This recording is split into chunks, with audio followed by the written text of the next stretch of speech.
Dr. Martin Luther King Jr., in a 1968 speech where he reflects upon the civil rights movement, states, "In the end, we will remember not the words of our enemies, but the silence of our friends."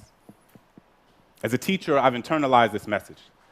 Every day, all around us, we see the consequences of silence manifest themselves in the form of discrimination, violence, genocide, and war.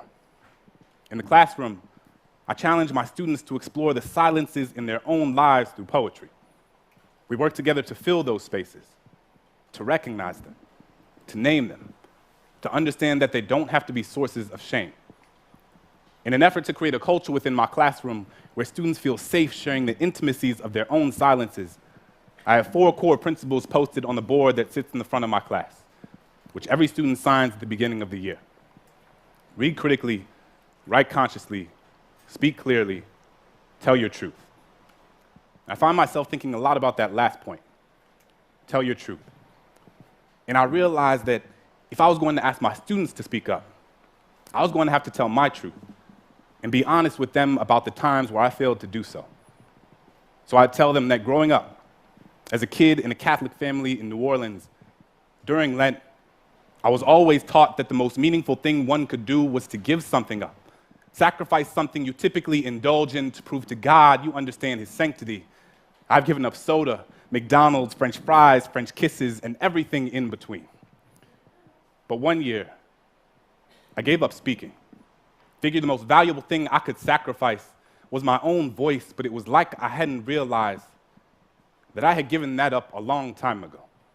I had spent so much of my life telling people the things they wanted to hear instead of the things they needed to, told myself I wasn't meant to be anyone's conscience because I still had to figure out being my own, so sometimes I just wouldn't say anything, appeasing ignorance with my silence, unaware that validation doesn't need words to endorse its existence. When Christian was beat up for being gay, I put my hands in my pocket and walked with my head down as if I didn't even notice. Couldn't use my locker for weeks because the bolt on the lock reminded me of the one I had put on my lips when the homeless man on the corner looked at me with eyes up, merely searching for an affirmation that he was worth seeing. I was more concerned with touching the screen of my Apple than actually feeding him one. When the woman at the fundraising gala said, "I'm so proud of you. It must be so hard teaching those poor, unintelligent kids," I bit my lip because apparently we needed her money more than my students needed their dignity. We spend so much time listening to the things people are saying that we rarely pay attention to the things they don't.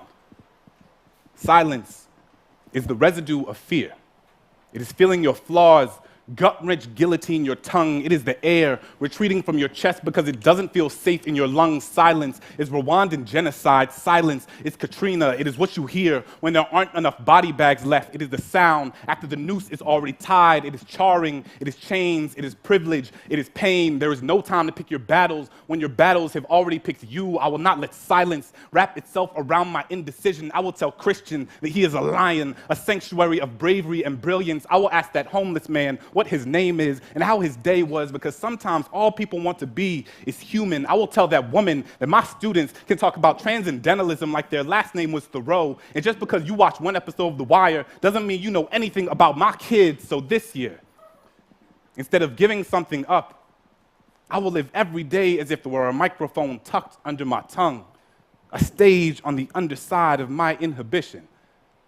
Because who has to have a soapbox when all you've ever needed is your voice? Thank you.